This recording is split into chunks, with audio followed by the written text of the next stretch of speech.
சுதந்திரம் எங்கள் உரிமை, அதை காப்பது எங்கள் கடமை. சமத்துவம் எங்கள் கொள்கை, அது சரிநிகர் எங்கள் உரிமை.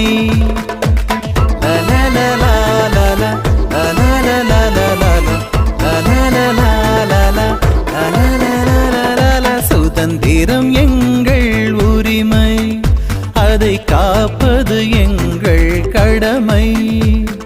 சமத்துவம் எங்கள் கொள்கை, அது சரிநிகர் எங்கள்